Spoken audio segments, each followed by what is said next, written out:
Welcome everyone to Coaching in Session. My name is Michael Reardon, and I'll be your mindset coach this evening. Today, we're going to be talking about what is a survivor's type of mindset. And if we look at what a survivor is, it's going to be someone who overcomes the odds. They have some type of difficulty. There's a challenge that they must be able to overcome, because if they're a survivor, that means they're living still. So they were faced with something that is potentially dangerous, something that could end their life. Yet they're here still. They're a survivor. But not everyone has a survivor mindset. What does it take to get a survivor mindset? That's what we're going to be talking about today. Because having a survivor mindset in today's world is not only mandatory, it is going to be the determining factor if you're going to make it past 2022. If you're new to the channel, make sure to like, comment, subscribe, do all those things that videos like, and let's get into what is a survivor's mindset. Now, survivor's mindset is going to be talking about your mind with the focus of your livelihood. That means no matter what, you're going to survive. And you might have all of the odds against you. Everyone was betting against you. It's not looking in your favor. But you're the person who decides, do you live or do you die?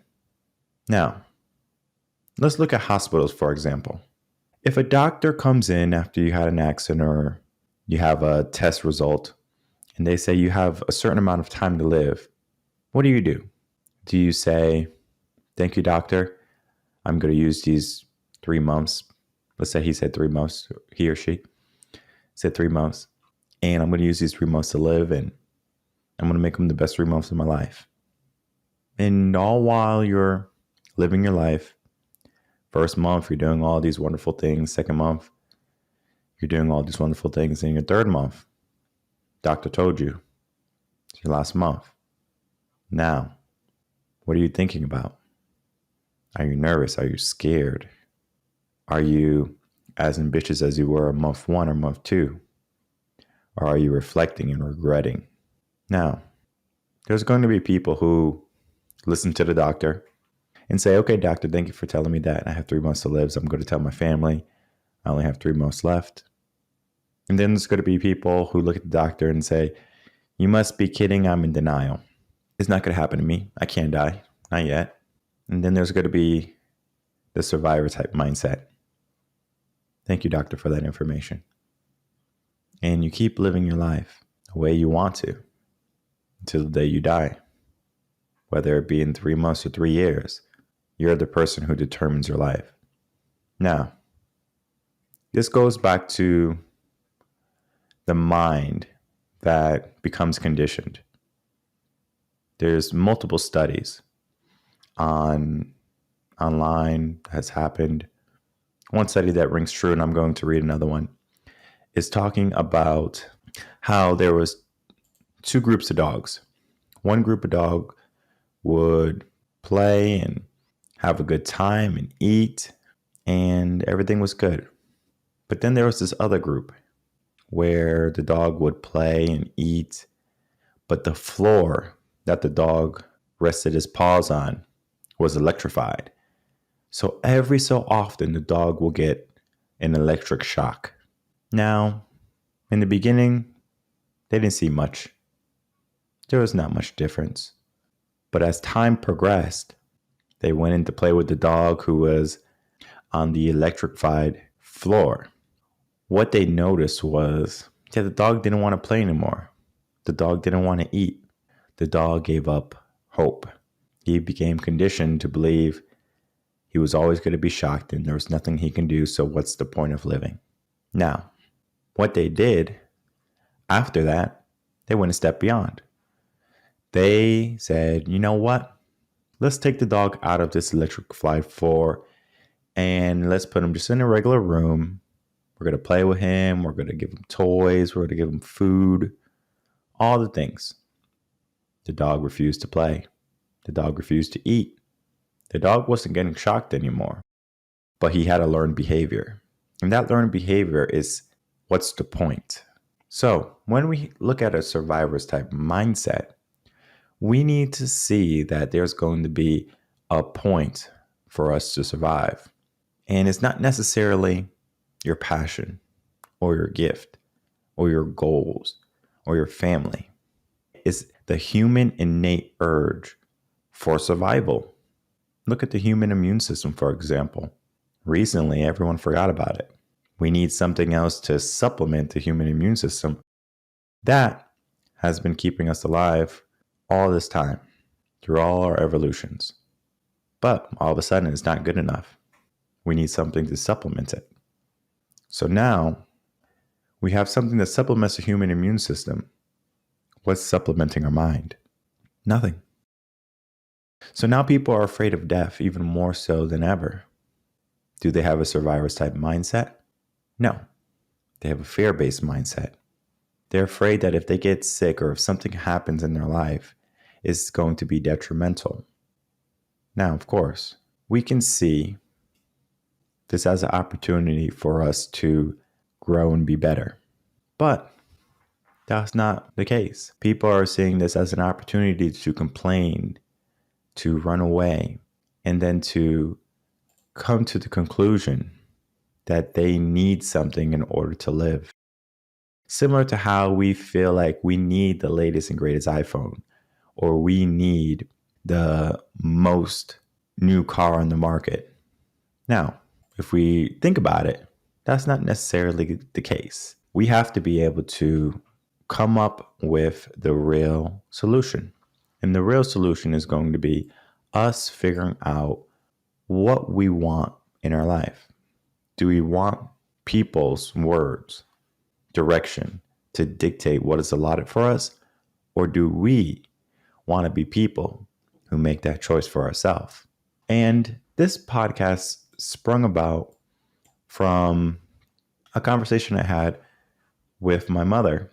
And of course, I was interested in sharing this type of conversation, this way of thinking, survivor type mindset. And we're going to get into modern society in a little bit. But I do want to talk about another interesting story that I found, because this story is going to be a great example of what it is going to be dealing with a survivor type mindset. And now, of course, we can talk about what it takes to be a survivor and what needs to be done. But what I want to focus on is how the mind is so easily manipulated, how the mind can be so coarse to let in all the bad, but not the good. And the good is that we can beat it. We can survive. We're going to be okay. We allow fear to run rampant in our mind, and we don't even give ourselves a cure. We don't even give ourselves a chance at success and victory. That's interesting. So here we have a study on some mice, or these are actually rats, I believe. They look like mice. But during a study at Harvard in the 1950s, Dr. Kurt Richter played rats in a pool of water to test how long they could tread water. On average, they give up and sink around after 15 minutes.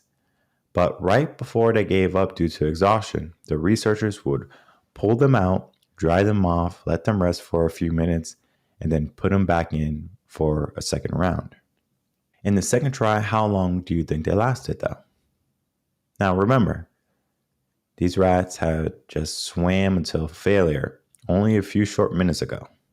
So knowing that, what do you think? Take a guess. Do you think it was 15 minutes? 10 minutes? Maybe 5? If you thought that, you're incorrect, because it was 60 hours. Now, that's not an error. 60 hours of swimming is what the rats did after they only swam for 15 minutes, and they were tired.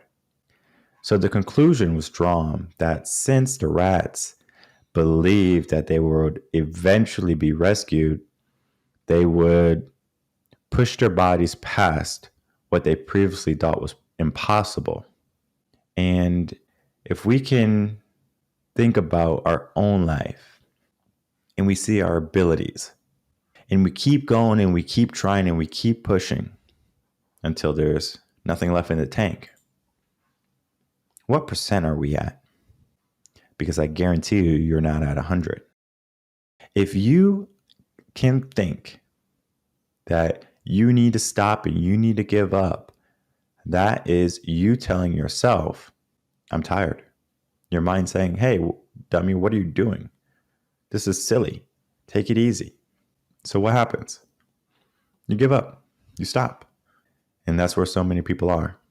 They give up. They stop. Now, looking at a survivor type mindset, if they were faced with an illness, a disease that they had to overcome, what could they do to give themselves better chance at survival? Now, of course, they can eat healthy. They can listen to the doctor's recommendation, get chemo if they have cancer, maybe try an experimental drug or procedure. They're all possibilities. And knowing when to act and knowing when to adjust your mindset is going to be crucial to your livelihood, crucial to the rest of your life. So now people are afraid to even give themselves any accountability. I'm strong enough to swim 60 hours. Everyone's still on the bottom, waiting for someone to come save them, thinking the government's going to save me. My friends are going to be there for me if I fall. When in reality, we should be the people who do what we need to do each and every day. And a survivor type mindset is going to be dealing with, no matter what, I'm going to hold true to life. I'm going to hold true to what I believe. And I believe in me. I believe in my capabilities. We have some examples. Treadmill. If you're working out and you're on the treadmill and you're running and you want to stop, don't. Keep going. Push past that wall in your mind that says to stop, because the brain wants to take it easy. The brain doesn't want to use all its energy.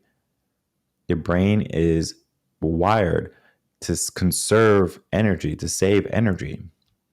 So if you're over here thinking that you don't have more in the tank, that you don't have any more life, that you're not able to survive because you need something in order to be okay, you're under the wrong type of mindset. You're going to be under a mindset that's going to be susceptible to anyone else's influence or opinion. Now, is that a good thing? It's not necessarily a bad thing. It's just a way of life, of you living. Now, what I do is I help empower people to adjust their way of thinking. Because if they don't have what they want, most likely they're thinking incorrectly. And these are the same people who think their partners are going to make them happy. They don't. You make yourself happy. Survivor type mindset is not going to say, well, the reason I couldn't survive in the forest was because my partner didn't cut any firewood. Okay.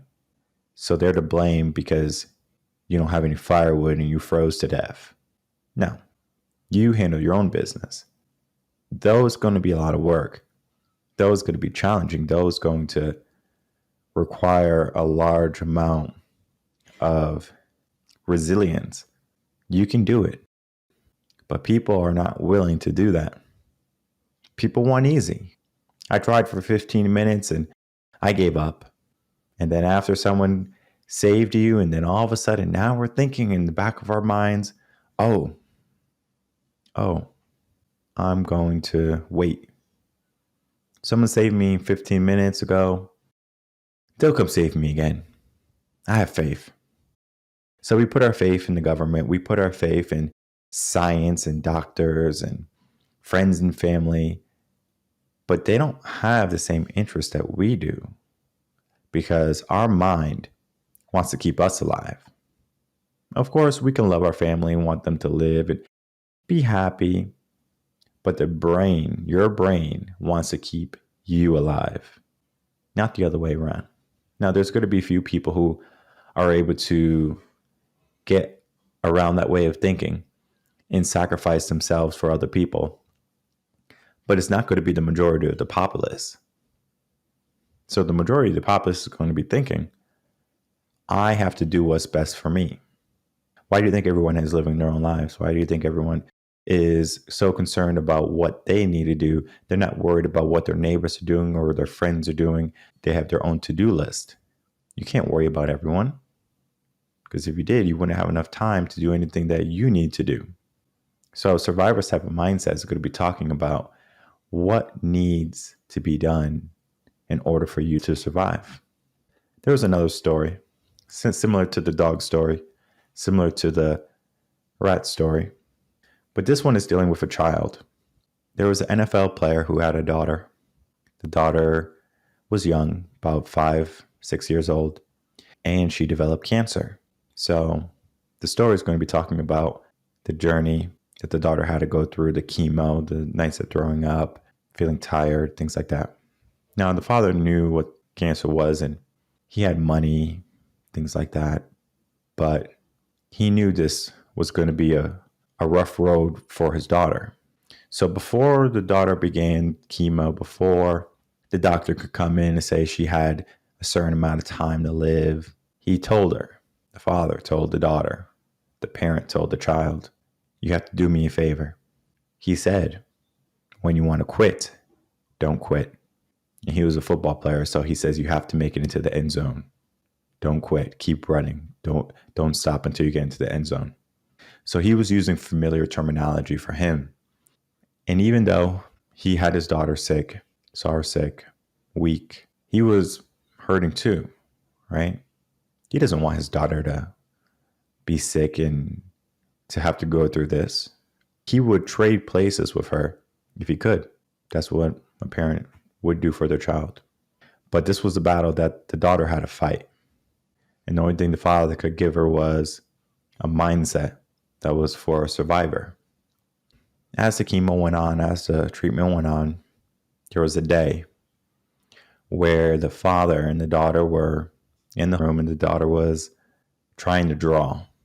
And she was asking for some crayons, and the crayons were maybe just arm's reach away.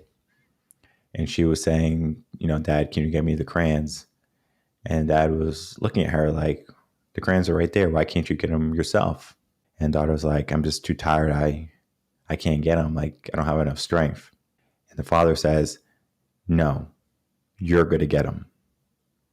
So the father didn't give the crayons to the daughter, right? You might think he's a bad father. He's making his poor sick daughter having cancer to push herself.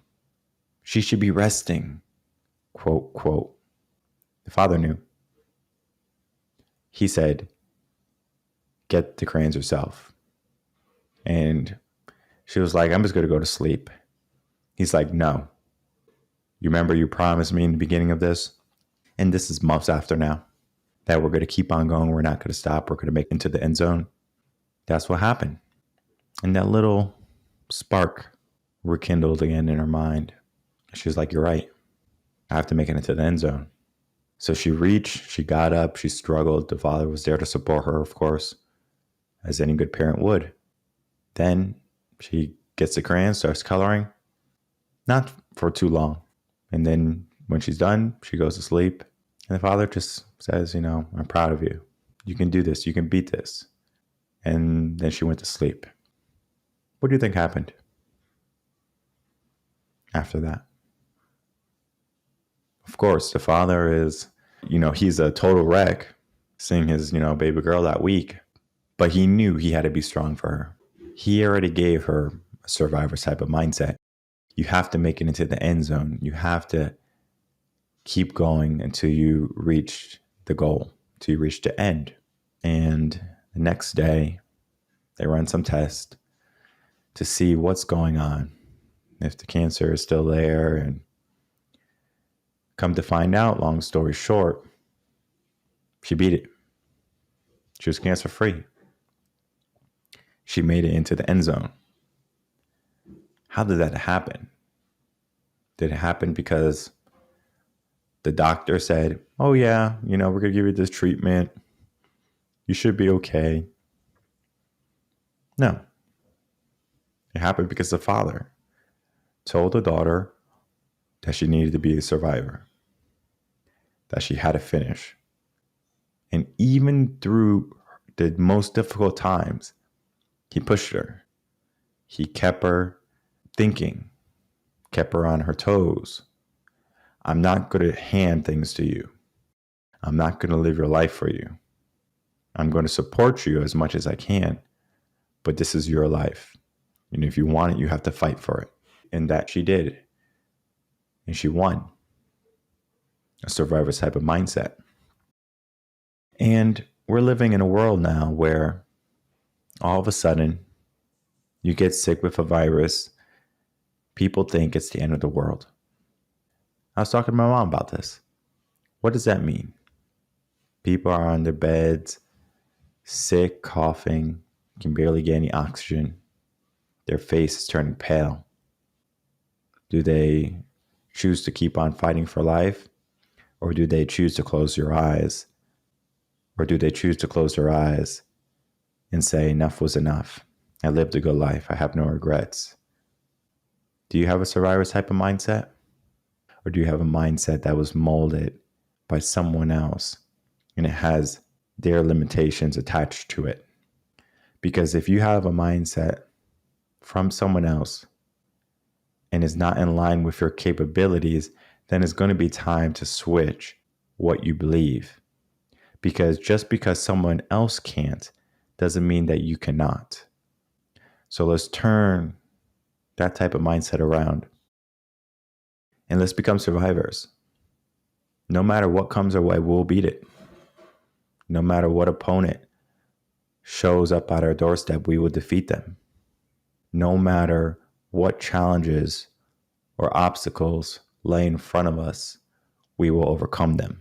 Choose the mindset you carry very wisely. My name is Michael Reardon. I'm a mindset coach here in Texas. If you have any questions, you can email me, coachinginsession@gmail.com. Until then, everyone, take care.